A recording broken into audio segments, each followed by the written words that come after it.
काय कारणास्तव सोलापूरमध्ये ह्या बायांना फिरणं बंद केलंय काय आमच्या तृतीय समाजाने, किन्नर समाजाने. तर हे बाया आता पंढरपूरला धाव घेतला. 7 ते 8 महिने झाले हे पंढरपूरमध्ये येतात. ह्याचा 15-20 जणीचा टोळे आहे आणि हे एक स्पेशल गाडी करून येतात. स्पेशल गाडी करून येतात. ह्यांच्या हातावानी अशा परड्या असतात, माळा असतात आणि ही काय करतात, जरी भावी भक्ताने यांच्या हातात 100ची नोट जरी दिली छोट नसल्यामुळे, ते 100ची नोट आम्हाला साड्याला राहू दे, बांगड्याला राहू दे, तुझं चांगलं होईल, तुझं फलानं होईल, विस्तानं होईल म्हणून 100ची नोट गप करतात, 200ची नोट गप करतात. भावी भक्तांना साड्याच्या दुकानात घेऊन जाऊन ह्यांनी साड्या सुद्धा घेतात.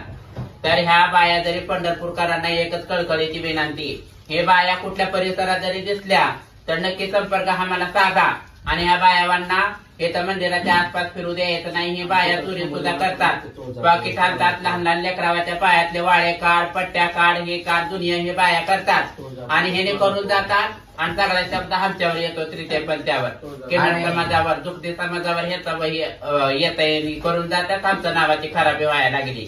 तुम्हाला कळकळीची विनंती, ही बाया आल्या तर नक्की आम्हाला धरून द्या. मंदिर परिसरात त्यांना फिरू सुद्धा देऊ नका.